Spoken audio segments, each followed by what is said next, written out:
know I'm a dreamer, but my heart's of gold. I had to run away high, so I wouldn't come home low. Just when things went right, it doesn't mean they were always wrong. Just take this song, and you'll never be left all alone. Take me to your heart, feel me in your bones. Just one more night, and I'm coming on this long and winding road. I'm on my way, I'm on my way, home sweet home. Tonight, I'm on my way, I'm on my way, home sweet home. You know that I've seen too many romantic dreams up in lights falling off the silver screen. My heart's like an open book for the whole world to read. Sometimes nothing keeps me together at the seams. I'm on my way, I'm on my way, home sweet home. Tonight, I'm on my way. Just set me free. Home sweet home. Home sweet home. Home sweet home. Home sweet home.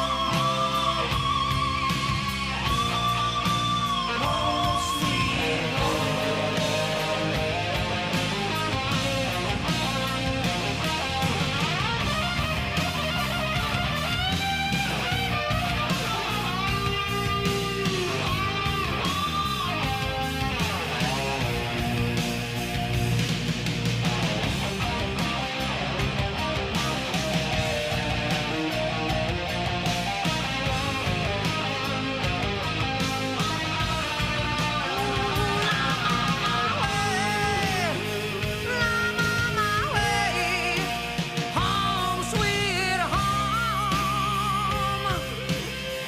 Yeah, I'm on my way. Just set me free, home sweet home.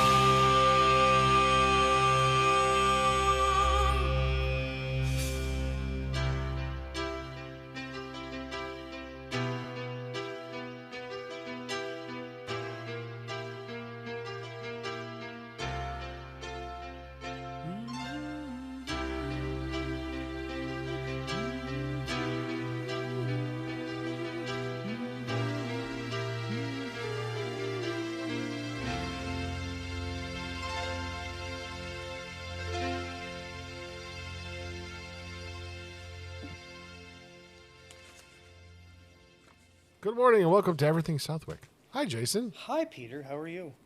I'm doing okay. How are you doing? Not too bad. You know, we were just talking ahead of time. The only bummer is, of course, like I say, you're always learning something. I learned this morning that I can actually have guests via Zoom and phone. Yes. So, you know, a couple of people I asked were unable to attend. Why don't you bring that mic a little closer? Okay. There you go. Some of the people I asked were unable to attend, you know, because I was under the impression, as were they, that they needed to be here. But that's actually a wonderful thing to know because, as we know, a lot of stuff is done via our Zoom and webcams and stuff. You know, you can buy a house and be involved in a lawsuit from halfway across the country now. If that's, you know, stuff like that. But yeah, so fortunately, unfortunately, you know, it's the Pete and Jason show. I think it's a fortunate thing. Yeah, we do okay. Yeah, we do pretty good. You know, it's a good thing that we have. I tee you up and just let you go. And we have that history, and you know, No, you have Mr. Didi that comes on and does this show, so you're always hearing probably from every couple of weeks. Yep, and then I get tidbits from Kenny when he comes in here Yes, to work with us. yeah, So yeah, Ken. Yeah. I'm doing okay in Southwick. I know you guys got a lot going on over there. A lot of it's right now. It's a lot of, I wouldn't say little stuff, but a lot of manageable stuff, processes, stuff like that. So we're might as well jump right into that. So this meeting or this show today is going to be more of a current events. Hence what's everything Southwick. Yep. A lot of folks. As a select board member now for a year and a half, a lot of people have been coming to me about some different things, and I bring up some of these things at the meetings.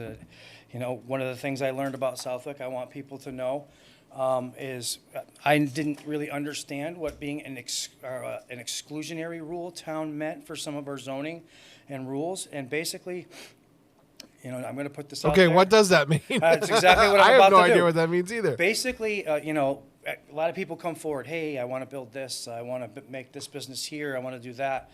Well, simply put, the way our bylaws are written, if it's not in there, you can't do it. So a lot of people, well, I didn't see I couldn't do this. And I was of the same mindset.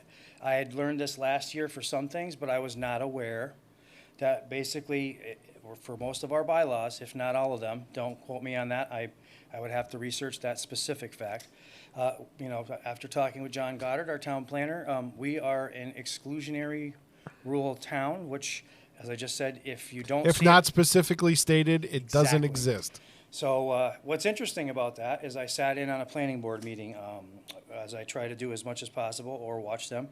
Last week, we had the last couple weeks, I've been there because we've been having public hearings on the cannabis, the zone change. Yep. What we're going to do is for planning board, they've been asking, we're going to do this, but we need a date. So everybody knows, our special town meeting is going to be December 5th.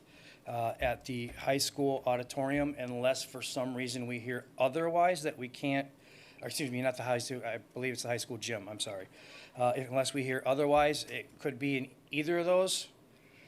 I guess the determination is going Until to be. it's posted, it's not Exactly, official. which the date is official and the location is official, but we just don't know what actual location in the school. Which venue? Yes.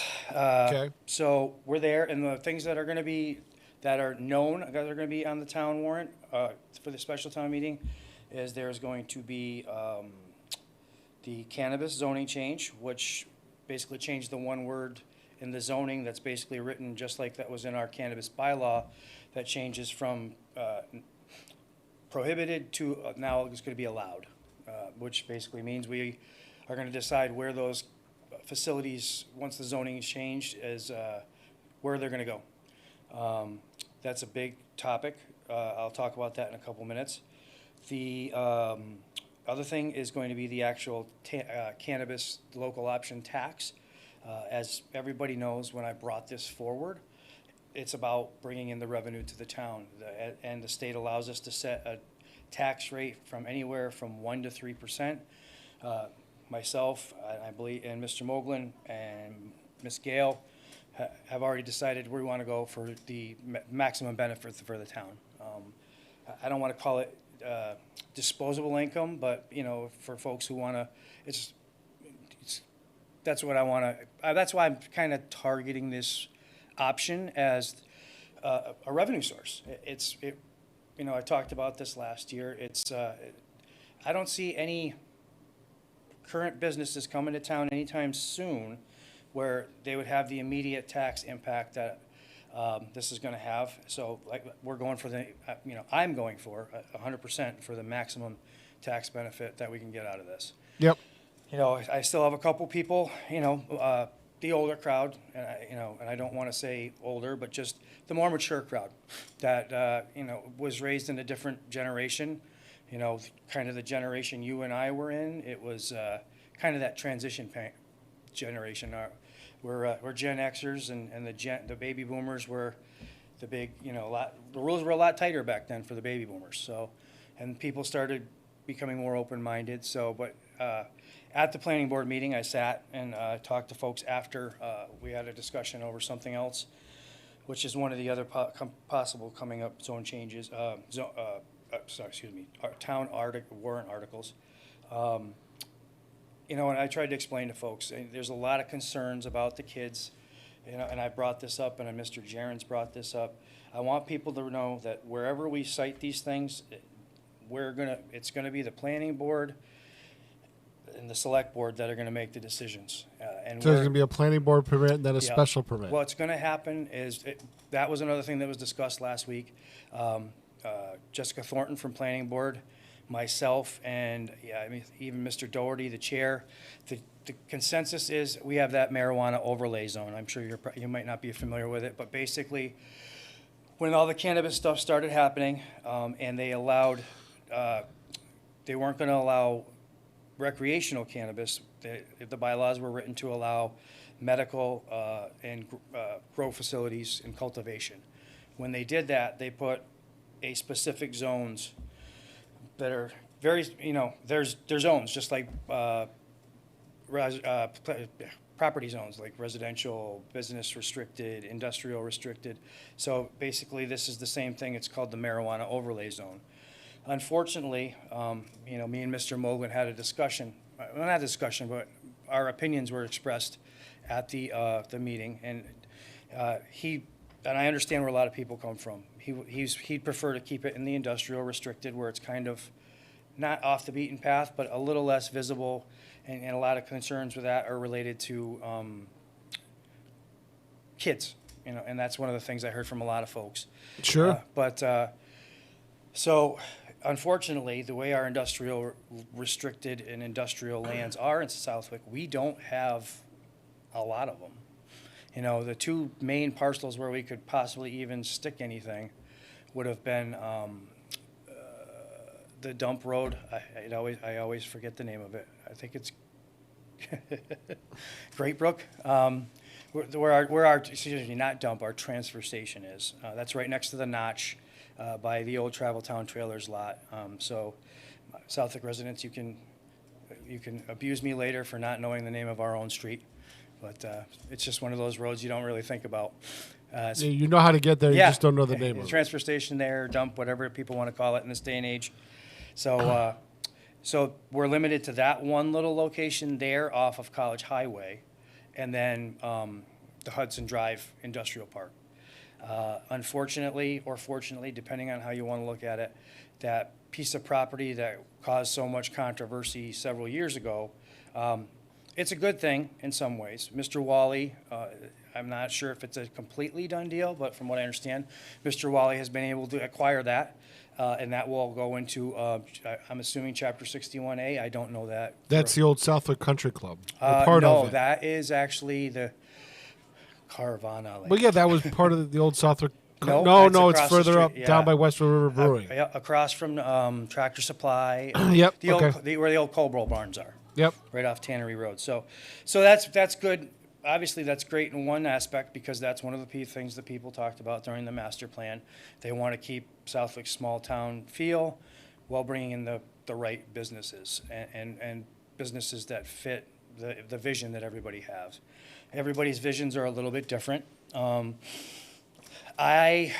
mean, other communities have done this, except the problem with that is, like, the community that did it the most was Longmeadow, where the only businesses they allowed in were service businesses. Yes. But the residential tax rate is through the roof. Well, we've been very fortunate. My first, we've had to raise rates. As a matter of fact, I'll talk about that in a couple minutes. The sewer rates were finally pretty much figured out. We've got to nail a few things down, but Diane and Randy came up with a bunch of great options. Actually, I said to them the other night, you gave me so many options. It's like one of those restaurants where they've got too many things on it. You don't know what to pick from. So, but we narrowed it down to basically one or two, and then we maybe made a consensus, even though I was originally wanting to go for a little bit higher, and that's based on money as well. But to go back to what I was talking about before, with the zones, we're limited with where they can go. So during excuse me, I just have a little itch in my ear. Would you talk about, did the planning board mention anything about making another industrial park? Because I know Well, that's always controversial. Like in Westfield, they've talking about it, like making another industrial park on the north side. I lived on the north side before I moved back to Southwick. I know.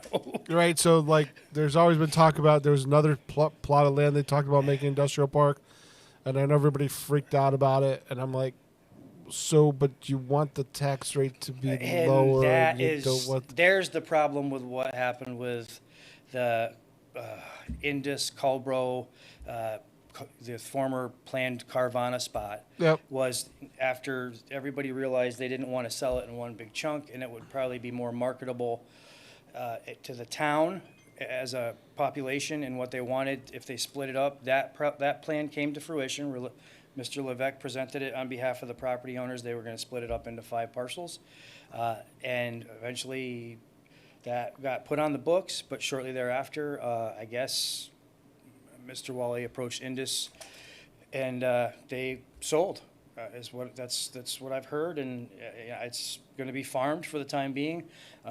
I am going to approach. Well, Mr. and you know, Wally's also an expanding business too. They're building a huge new building, right? Yes, they're putting a big. Doug, Doug would be better to tell you the size. Right, I think it's 200,000 Oh, it's huge. square feet. But that's good. But that's good for the, Wally, the town itself. I was talking to Doug over the last few years and other people. I remember, you probably remember, when Wally Computer was a little corner store at the top of the hill by Roma's, where Roma's actually used to be when I was even younger. So in that. Right. No, I remember Paul's brother worked with my aunt at UMass in the computer department. Yep. And they're growing. And when they just literally Paul had left UMass to start the business. Yeah, it's like seriously, that's how far back I go. And they're international. You know, they're everywhere. Yep. You know, it's funny to think they quietly. Exactly. They started as a little corner office, a little corner shop, and you know, great for them. You know, they've done a great job. They bring a lot to the town. They're the biggest employer minus the school, I believe. I'm sure they are. And you know, I can't say enough good about the Wallies in general. You know, John's on the park and rec, has been donated tons of hours and time. Like the park, Wally Park itself. Mm-hmm. So let's not get too far off track. Right. So what you said about the industrial land is true. A lot of people want to keep that small town feel, but like when I ran for this office, I said we can't continue to save everything. Everybody would love to, but somewhere, like you just said, the tax rate, it's going to fall back on you guys. Well, the people got to make a choice. Mm-hmm. Like, it's got to be balanced. They say they want a bedroom community, but yet they don't want to pay the taxes commensurate with a bedroom community. Right? Because, like, I know, because my ex-in-laws lived in Long Meadow, and they made that conscious choice. They knew they were going to pay more than elsewhere, but they wanted the community, the school system, stuff like that. So they made that choice. This is true. Nowadays, people want the services and amenities, and they don't want to pay for it. Well, we all don't want to pay for things. I know, but they don't want to pay. How about this? Yeah, they don't want to pay a commensurate amount. And it's tough, especially now. One of the things in my own neighborhood, I've seen that with the assessor's values. That's another thing that's been coming up. Is my neighborhood is still incomplete. I've had my residents in the neighborhood present to the town. You know, we want a tax abatement because, one, we're not getting snow plows. They're not. The private contractor's doing it. And we don't have all our sidewalks. So, yeah, that's what you hear a lot is like, what am I getting for my tax money? And in some cases, a lot of people, you aren't getting a lot. You know, not like what you get for Westfield or some of the towns that have more services. It's a different setup. And that's what I've said to people. You can't.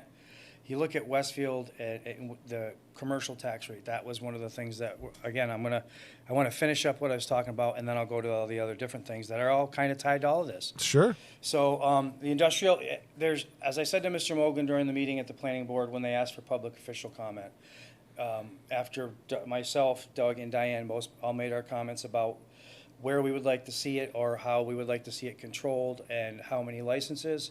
The general consensus, the total unanimous consensus from the 3 select board members is we're going to start probably with 2 licenses, and then we can always adjust that accordingly. That's where we want to go with it. And we don't want to restrict if some great business comes to town and they want to build and it fits the town mold and they want to build a cannabis amusement park and it's going to bring us money like Six Flags, I'd consider it. And I mean, but you know, I want to be I've always said I want to be the type of person where if we can do it and it's within our rights to do it by our bylaws and we're not violating any state laws or regulations, we should entertain just about anything. And make sure everything's properly vetted and out in the air and go from there. But so the industrial park's tough. What's going to happen is, I mean, they've been mining sand out of that since you and I were, I think, not born, or pretty darn close to that. So it's all, believe it or not, Tilcon is almost done with the excavating the usable sand and fill that they're allowed to take out of there.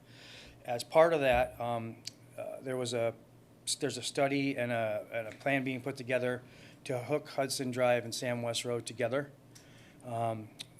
It's in the works.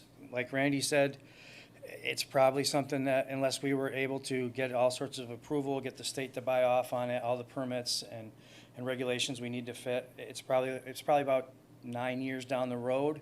I'd like to see it happen sooner because there's some benefits that could come from it. That will open up the back portion of the sand pits, which is more industrial land. And then that whole corner is basically carved out as our industrial park, largest industrial parcel. Okay. So, and unfortunately, like I said, to go back to where we started with this, that was what I said to Mr. Moblin. I said, I totally understand his concerns, but I also mentioned here in Westfield, you guys have HECA. Now, nobody, unless you're a full-fledged cannabis aficionado, knows it's there, and it's way off the beaten path. Well, and that's part of the problem. And the other thing was it took them forever. They had one of the first licenses, I think, in the state, and it did not take them. That took them forever to get that place up and running. I remember when I was still working for the tech center. This was maybe 8 years ago. Has it been that long already? Yeah, because we were transitioning the radio system back then. Mm-hmm. That's right. Yeah. When they were building it, so it took them that long, 5 years after that, to open it up. Yeah, I mean, 2 years ago, I think they finally opened Yeah, the doors. but that was like 5 or 6 years after they were granted the permit, and they had to get extensions. I remember it was a long time for them to get that up. And then also the problem is that's, for me on the north side, that's creating a traffic hazard. You have no, everybody I do knows, have an idea. Well, yes, you do. Everybody knows that I'm a Westfield police officer for my full-time employment. That's the other thing you don't want to do, is if you don't want to create a traffic hazard. Correct. And fortunately for us, the industrial park has a traffic light. Right. So that helped. And with now a traffic light at the school, which they didn't have when I was growing up, right. It creates those natural traffic breaks. That's one of the things I've said for here in Westfield. Even though I'm not a Westfield resident anymore, as a Westfield officer, they need to stick another traffic light somewhere between the turnpike. I'm hoping they build it at the new Air Force gate, because that would serve the industrial park and the Air Force gate. Oh, the backside, you mean? No, they're building a new gate out front.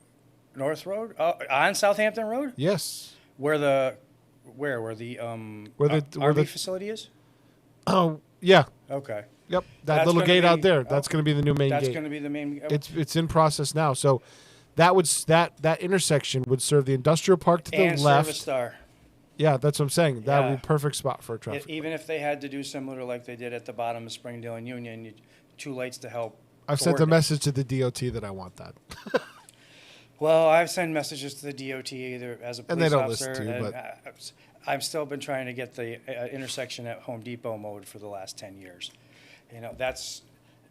I've almost been hit in my personal vehicle and cruisers because you can turn right on that, but you can't see very well. Right. So, let's go back to Southwick. Our industrial lands are not minimal, but limited. And if we're going to get the maximum benefit out of what this service, you don't want to be in Cannabis Control Commission, and the rules are all in place, and we can actually put more ourselves.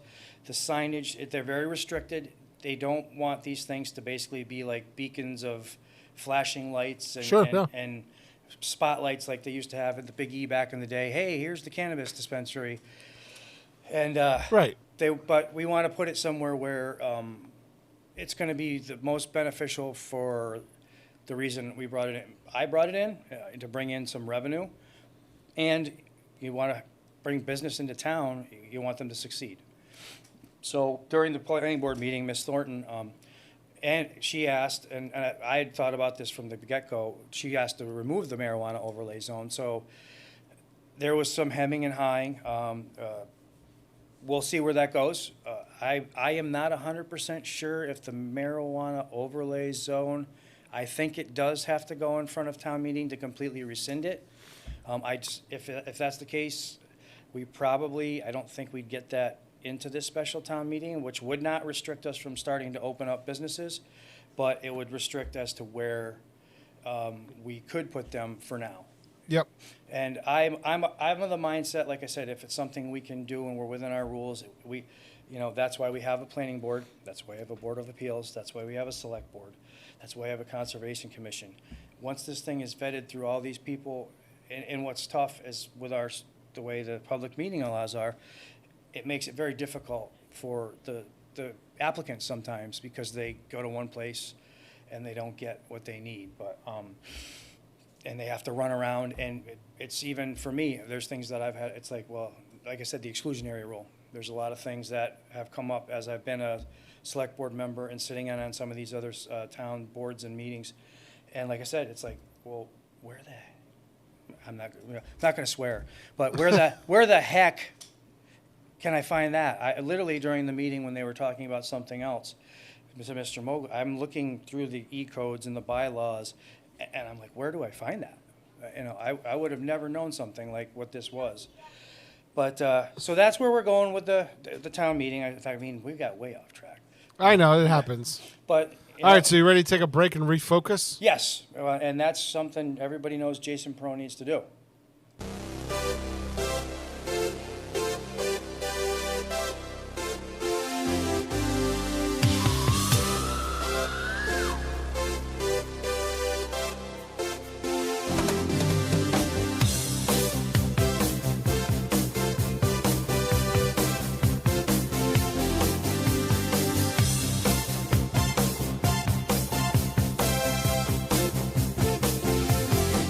I get up and nothing gets me down. You got it tough. I've seen the toughest around. And I know, baby, just how you feel. You got to roll with the punches and get to what's real. Can't you see me standing here? I got my back against the wrecking machine. I ain't the worst that you've seen. Can't you see what I mean? Might as well jump.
Support for the community programming of WSKB is provided by Bay State Noble Hospital, a brand new name for a Westfield institution which is improving the health of our community every day with quality and compassion. Noble Hospital and Bay State Health, better together. This is Ken Stomsky from Ken's Den on WCPC 15 and 89.5 FM, Tuesdays, 8 to 10. Community Radio. 89.5 WSKB. Live from Studio 120 at Westfield Technical Academy, this is WCPC Channel 15 and 89.5 FM, WSKB Westfield. Welcome back. And we are back. All right, Pete. So let's pick up where we left off. So the town meeting. I want to wrap that stuff up. So I want to talk about some of the more exciting things in town. You want to bring the mic even closer? It's my fault. I lean back and try to get comfortable. Yeah, that's fine. So I'm trying to adjust it for where you're comfortable. yeah. So the other things, like I said, that are going to go on the town meeting warrant are possible zone change for Crepes Tea House. There's been some, I don't know if you'd call it controversy, but issues with some structures that were built. Unfortunately, a lot of the permitting and activity that took place for this was done during the COVID period where people couldn't get in. I learned that because I really wanted to dig into some of the issues that have been coming up in front of the different boards, committees, and see what I can do, if anything. How is that currently zoned? Is that It is, believe it or not, the old Tumble Inn is zoned agricultural conservation land. It is a pre-existing, non-conforming parcel of land. okay? So basically that means because it was there and it was allowed and nobody did anything otherwise Right. with it, you Sure. can use that parcel as it was used. But because it's pre-existing non-conforming, they can't change the footprint. They can't really technically add, even they want to add a newer freezer and a shed or something like that. They have to go in front of the planning board to get permission for anything and everything, which in some ways is good. This has brought this to my attention and others' attention that, Right. this is one of those things that if it's not clear or people don't understand like as I did, the exclusionary rule or certain things, they're like, well, it doesn't say I can't do that. That's to me, this is where some of these things need to be. It'd be better to say, you can't do this. X, Y, and Z. X, Y, and Z. I want to simplify some of this stuff. That's what I've said to my board members at the select board meeting. I want to make the whole process of the different avenues you need to use in town hall, and Diane talked about this, I think, during her campaign, and she's talked about this even before when she was talking to me when I was running. We need to make town hall a little more user-friendly. It's just kind of, not that their people aren't friendly, just that it's, Do they have a round table like they have in Westfield? That was one of the things that I talked about at the beginning, is that we need to have a little bit more of multi-board interaction, I guess you would call it. But again, if that was something that's like a subcommittee, we have to worry about public meeting laws, stuff like that. Well, not even the elected committees. I think the round table in Westfield is department heads. And so a new business comes in and all the department heads are there and going, well, we want to do this business. And they go, you got to go here, here, and here.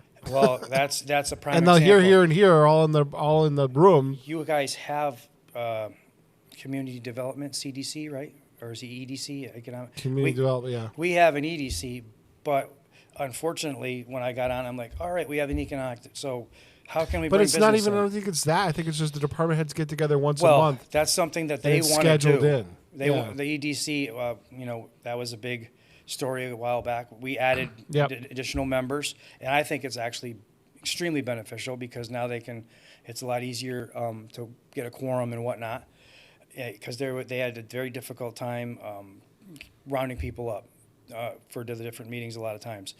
So one of the things the Economic Development Committee wants to do, as well as I've wanted to do, is have a way to welcome to Southwick, come to Southwick, and we're going to help you and guide you. Unfortunately, that's not the previous Economic Development Committee. Kind of, they weren't. I don't want to pick on anybody, but they didn't really have any direction, and I don't think anybody gave them along the way. I mean, our Economic Development Committee budget for our committee is, you can't do anything with it. That's the one. It's tough because Right, so they weren't proactive. no, they did what they could, but Yeah. there was a lot of confusion. So now there's a lot of actual business owners that are former business owners or people that were involved in business and management that are on that board and committee. And we've got a great chair, Inga Hotaling. She's the one that did the Shop Small thing in Southwick last holidays with the different vendors, and then you could win whatever the prize was. I'm not 100% sure. She did that on her own with EDC, and she's amazing. She's very, very knowledgeable. We put on Frank Grillo. He bought the marina, the launch.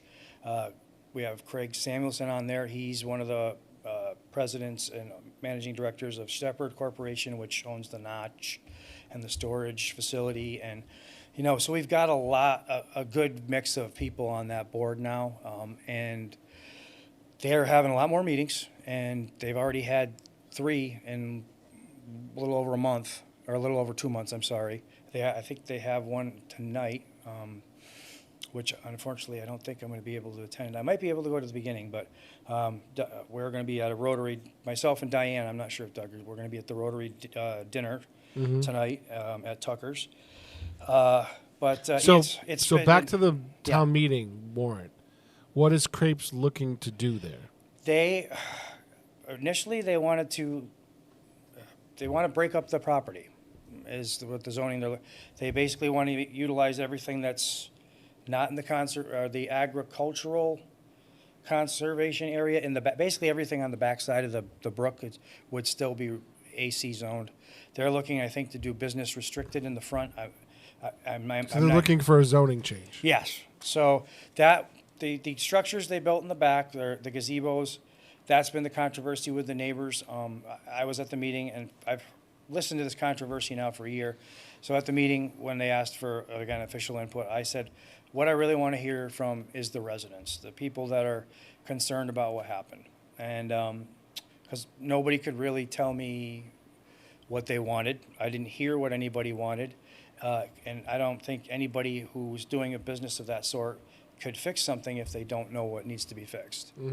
So, because he had gone through all the proper permitting and whatnot, I guess I found after doing the research, the biggest issue is what was presented and the sizes they were presented and what they were presented as.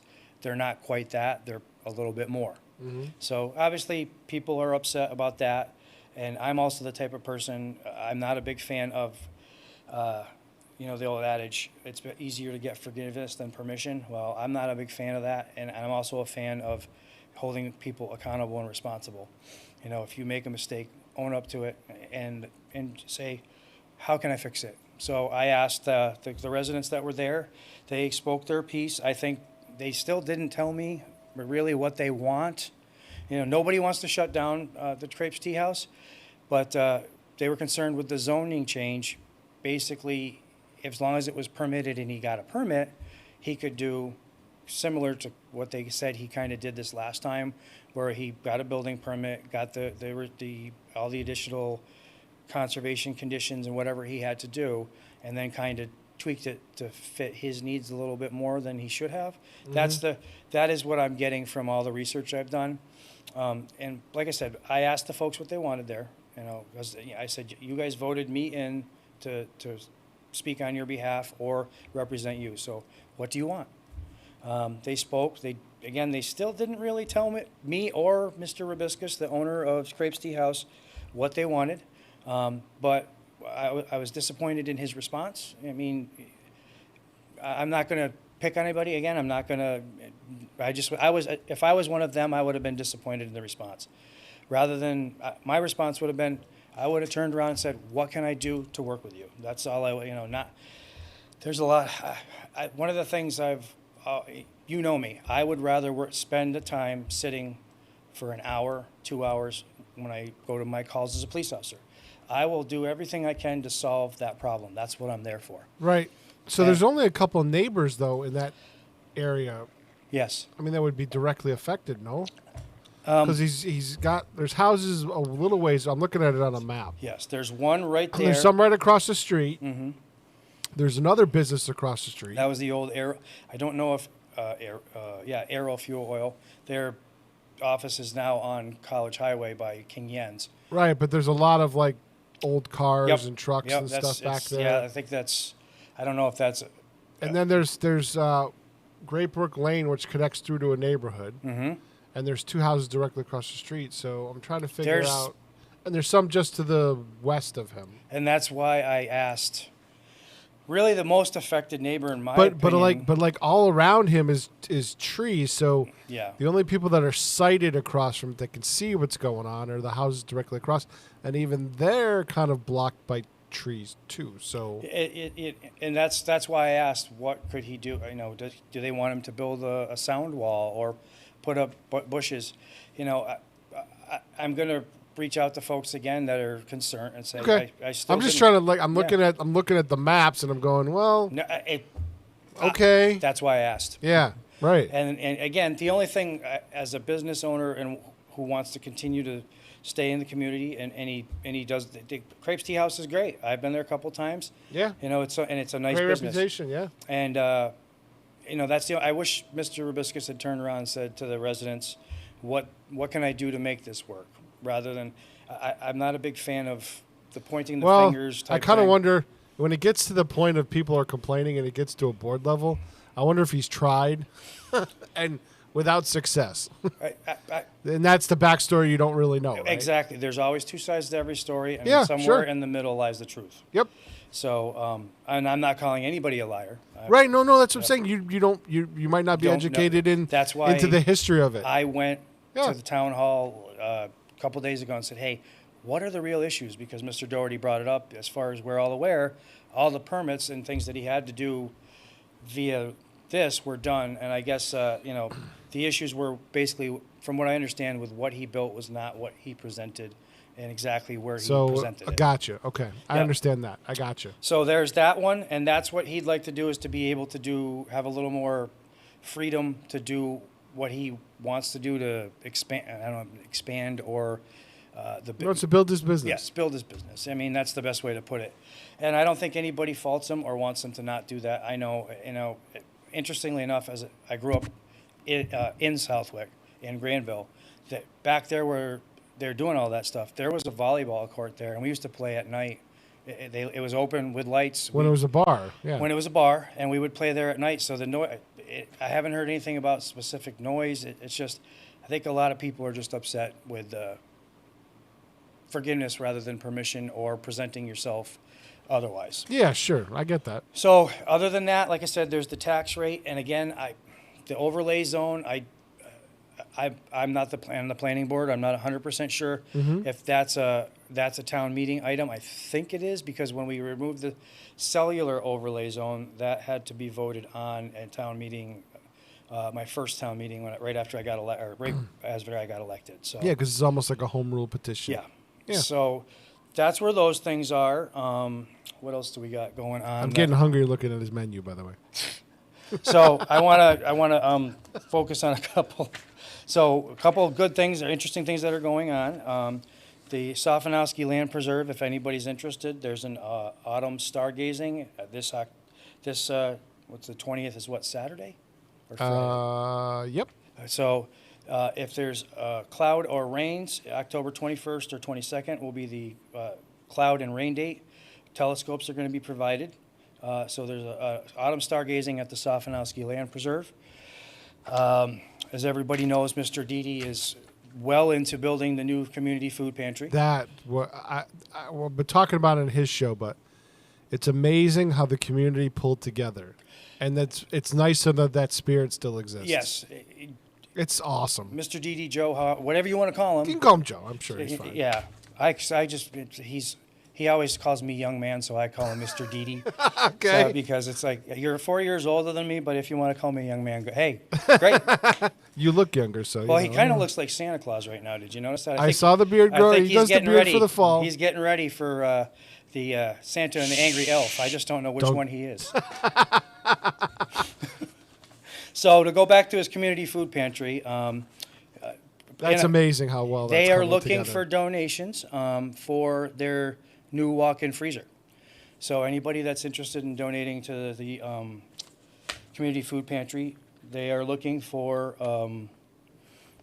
donations. So to add to the food bank, to allow them to keep items that might be perishable a little bit longer, or things that they can store and freeze and have for long, be available. Yep. So there's that. Let's see what else. And like I said, Joe does a great job with the Civic Fund. They do so much for the town. I commend him immensely. I wish, that's one of those things where I wish I had the resources to be able to do something like that, or to help him even more, because it's folks like that that make the town the town. Yep. So, Absolutely. And Joe, Southwick Civic Fund is about Southwick. So, he does a great job with it. Yep. He does have his, let's see, he's got his Christmas is coming.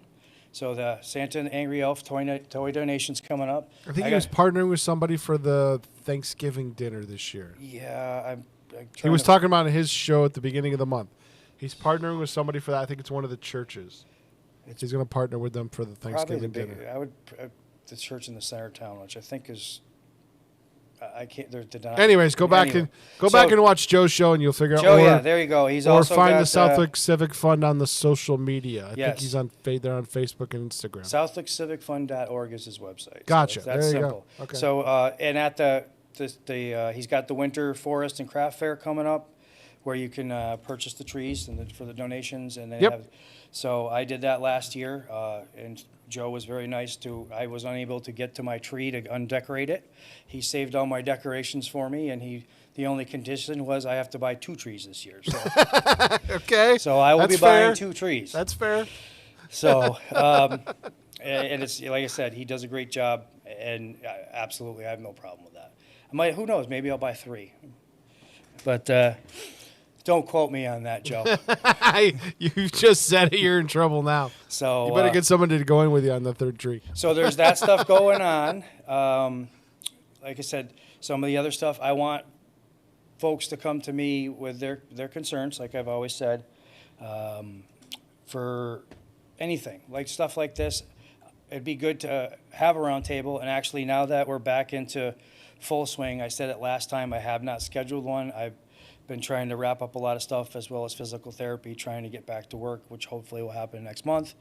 So I've had a lot of extra stuff that's kind of, and like Miss Matthews Kane was walking out of here from her meeting and show Her interview, yep. and as she said when she got into it, and just like I've said to people, you look at it, you see and it's like, oh, that's easy. I can just show I try to tell everybody, no, it's not. I wouldn't say it's not easy. It's not insurmountable. No, it's just takes work. Yep. It's a learning, especially when you come in. A lot of people come in baby steps. I jumped in head first without any water, so it's been a learning process, and it's going to continue to be a learning process. I'm sure even Joe, after 9 years, he would tell you, and Doug and Mr. Fox prior to that, you don't know everything. Yep. You're never going to know everything. You learn something new every day. Like I can actually have people call or use Zoom on the next time I come here. Yep. So let's see what else is left. Municipal aggregation. A lot of people have asked what's going on with that. We have finally gotten to the point. We have signed. We partnered with Beacon Industries as our consultant. Colonial Power Group is the aggregator broker that we picked. I was talking with Cliff Clark yesterday. He's like, well, how did this happen? The way the aggregation program works is we're not actually purchasing really anything, so that we don't actually have to go out for an RFP to select our broker. So there's three main brokers in town, and during all my research, Colonial Power Group came up the most. Because Cliff caught me in my car and was asking me questions, and sometimes that's the hardest thing, driving and not having everything in front of you. So when the board tasked me with this, I want everybody to know I went with Colonial Power Group, presented it to the board. The board could have shot it down, and that's why we brought in the consultant to make sure everything was vetted. She reviewed the contract. She tweaked it to the best benefit of the town. It was vetted by town council. So that's how we got to that point. In case the story some kind of sounds a little, and I'm not saying Cliff would skew it, but sometimes it sounds different. It's like a text message that you don't get the context or voice inflection without having that person there. Yep. So I can refer to this now so that people will know. But ultimately, the board tasked me with it. I decided this was the way to go. Brought it to the board, brought it to the town, and now the next steps is Colonial will start reaching out, putting together information for the different contracts, the different people, the amount of load that the town draws, start shopping around for an actual power supplier, that's their job. And they get 1/10 of every cent on the bill, or 1/10 of 1 cent on every kilowatt hour. I forget the exact, but it's every kilowatt hour they get 1/10 of 1 cent. So that's the bill. That's how they actually are paid. It's worked into that. So, and if this were to fail, the town, it's basically a risk-free, other than we paid for a consultant. If it does, but everybody who's gone through this has had very good luck with it. West Springfield, and there's a lot of western towns here and out in Western Mass, and Colonial pretty much is the primary provider out here. There's a few in the upper Hampshire and Worcester County. Is it Okay. that used? But our consultant, that's her job. She's an energy consultant, and she vetted them. So I was happy with them. They've been very helpful. Matter of fact, at the municipal conference in January, which there will be another one this January, one of the things that was on the schedule was a meeting, and that's Mr. Capadona was presented by the Massachusetts Municipal Association, and obviously, and they are not going to put anybody out in front of people, and that's not legit. Right. Yeah. Sure. So, so that's there. So, unfortunately, the way the state process goes is even after we get everything through, we have our meetings and the town residents can come or have their input. Again, now that we've hired, agreed to work with Colonial Power Group, Yep. they're basically the primary point of contact. We'll still be listed as a phone number, but we'll have a phone number where people can call. They're going to get mailers, they're going to get information, and anybody who has any concern can call me or email me at jperone@southwickma.gov. I have no problem. My phone number is 413-454-3269. You have an issue, I would say if you call me and you don't hear back from me, text me as well. I'm one of those people, my ex-wife and my current wife, you never look at your phone. I don't live for my phone. You know, it's a primary point of everybody's life, but I've always been that way. If I'm busy, if I'm working, that's what I'm supposed to be doing. I'm not going to be on my phone. I'll get to it when I get to it. So leave me a message, email me, and text me if you need me that way. So the aggregation's there. We talked about the town meeting. Talked about some of the good stuff Joe's doing, and we're pretty much close to. I think we only got about 5 minutes left, so I'm just trying and Got jog about my 2 memory. minutes left. Even better. So, a couple other things. We're in a process now. I want to thank Carl Steinhardt. He's getting ready to wrap up 34 years in March. That's amazing. Actually, his actual retirement date, it was right at the select board meeting. It's not a secret. His actual retirement date is May 10th, 2024. And I cursed him for leaving me before my next town meeting. Although I did say to him, I know where you live, and if I need you, I'm going to come find you. I'm sure he'll be. I'm sure he won't be that far. No, away. Carl's, and he's been great for guidance and helping me learn what I've been able to learn in this short time. And I'm just disappointed that I'm not going to have his knowledge to turn to all the time. I mean, I have Southwick has been incredibly lucky to have a town manager that long. you don't see it. And that's, I honestly, whoever we get, I really don't, it's like a mayor type thing, or, you know, I see Southwick, I hate to say it, a lot of people will probably use us as a stepping stone. I hope not. I hope we get somebody that's great and loves the town like Carl and stays and gets everything, and we can give them everything they want, and they can give us everything we need. But we'll see. That's what we're putting together. We put together names in different groups. That we're going to put together a pre-screening committee. Yep. And then whenever we pick we're down to 2. That's all I can say of the different our proposals for the groups to come in and help us find our next town administrator, or excuse me, chief administrative officer. We do not have a town administrator. Yep. Well, yeah. Same thing, more or less, but Yeah, same but just different. the way it's titled in Southwick. Yep.